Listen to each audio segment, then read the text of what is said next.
Boxy Boo is one of the 3 hidden antagonists of Project Playtime, which was released just recently. However, there are many mysteries surrounding this character and its goals because we never really hear much about it.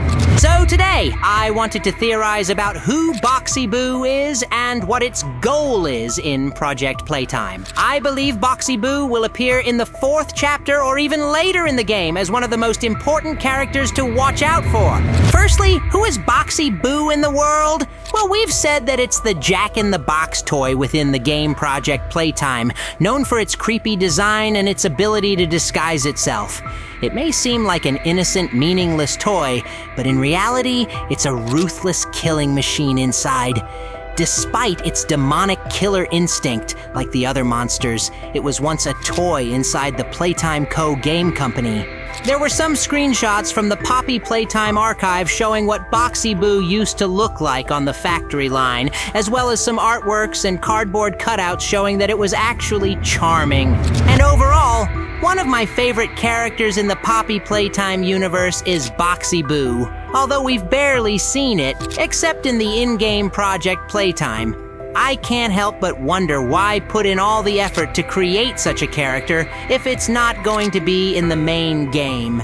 It seems a bit peculiar, but thanks to Chapter 3, we get some new information that may hint at where it has been and if we'll ever see it in action. As I mentioned earlier, Boxy is yet to make an appearance in Poppy Playtime, but we catch a glimpse of it briefly on a tape during the Joy Hour. In this footage, we see it attacking employees, much like the other toys amidst the chaos. This suggests that Boxy Boo is indeed canon in the Poppy Playtime universe. Also, if you look closely, you can spot its toy version at the prototype sanctuary created by Catnap. I believe Boxy Boo will become one of the main antagonists in the next chapter. Boxy Boo, portrayed as a fictional toy character, appears joyful and energetic, though in its monster form, it's extremely savage, capable of devouring people whole with a giant bite, as shown in the cinematic trailer. Although always hungry, Boxy Boo has a certain level of patience. It can play the long game by hiding in its box and attacking when people least expect it. Now let's delve into why it wasn't present in any of the previous chapters. The square toy Boxy Boo was initially created in 1966, 5 years after the creation of Brawn. It didn't achieve the success Playtime Co. had hoped for, making it less popular than other toys. It didn't appear in the main lineup of mascot toys in the 90s. However, Playtime Co. soon found a new use for Boxy Boo, but something more ominous. Thanks to Huggy Wuggy's initiative to create larger bodies, Boxy was now needed more than ever. Being the first successful monster with larger bodies, Boxy played a crucial role. The initiative aimed at creating giant toys with human souls inside, using larger bodies as workers to perform various tasks. This helped Playtime Co. effectively increase its workforce without the need for human workers requiring payment and breaks. However, the souls within those in larger bodies suffered severe amnesia, becoming completely new individuals. Because of this, Boxy Boo turned hostile and aggressive, a far cry from being something cherished by children. Therefore, Boxy Boo had a different job. Its goal was to eliminate all lower-level employees who learned about the initiative. Boxy Boo has become increasingly hostile. He always needs something to eat, which soon turns into human flesh. This was further evidenced when Harley Sawyer visited Boxy Boo's containment chamber. Boxy Boo could be heard growling and playing his music box while the doctor admired his success, explaining how they said it was impossible. He challenged all odds, proclaiming this creature as the first of many successes.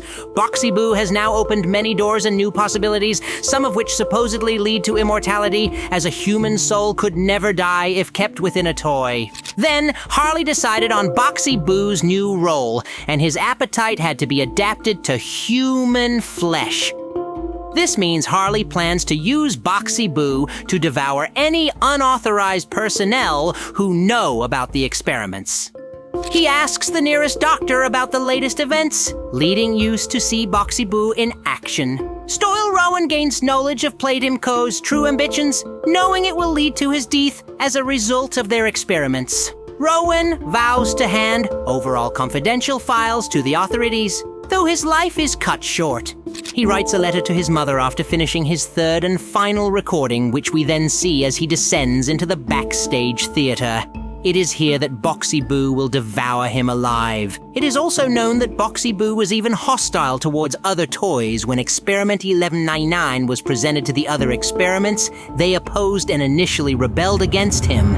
During the recording, soon after looking to the right, faint ringing from Boxy Boo is heard in the background, the sound becoming more and more noticeable until 11999 is attacked by Boxy Boo. The Playtime CO research team quickly navigates the area and sees the creature under code 1199 lying on the floor around a pool of blood. For him, this incident could be one of the factors explaining why we don't see Boxy Boo in any of the previous chapters. As if the scientists realized that being near Boxy Boo was unsafe, so they locked him away far from everyone, where he could still do his bidding but no one would see him deep underground. Due to Boxy Boo's corrupt behavior, it seems he may not have been friendly with many other toys, though there was another creation that was also an outcast. Prototype? While Prototype planned the Joy Hour, he took into account Boxy Boo, befriending the most hostile and irritated toy, someone he knew could guard him and ensure his safety, just as Boxy Boo guarded the existence of the larger body initiative, being able to eat anyone who learned about it. Now, you might be wondering why someone like Prototype would need something like a bodyguard, considering that all the other toys fear him.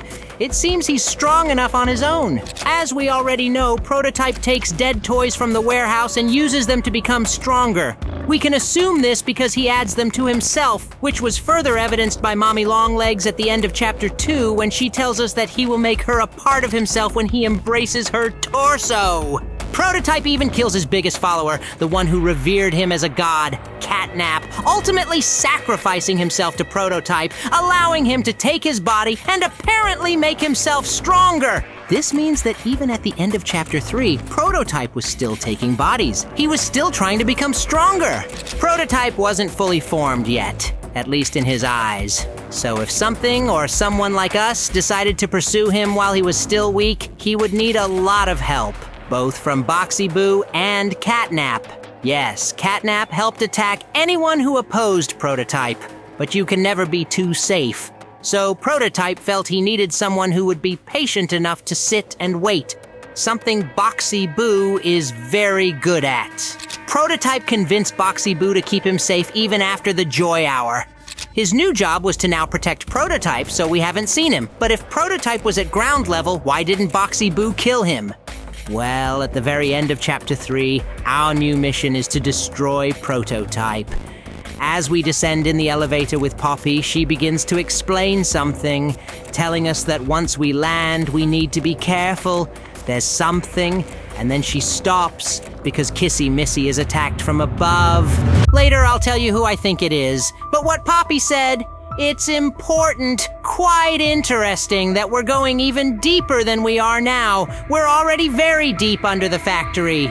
I suppose this is where experiments were conducted deep underground, so no one would find them. I guess this is where Prototype hides. Yes, we've seen him at ground level, but down here, he might be there most of the time. And/or he's keeping all the dead toys he took, so we already know why we're going down.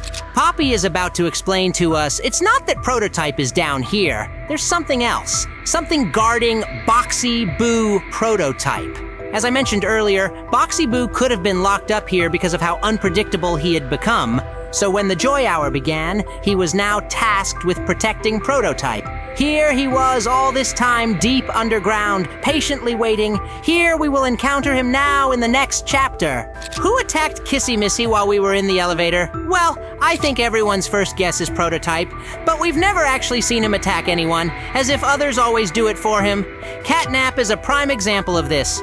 Even if we destroyed Mommy Longlegs, now that Catnap is gone, maybe Prototype released Boxy Boo, but on the upper levels, Boxy Boo could have attacked Kissy Missy. Given how close we are to destroying Prototype, he has no other choice but to let Boxy roam free. What do you guys think of this theory? Will we ever see Boxy Boo in the main game, or will he always just be another toy? Let me know in the comments below.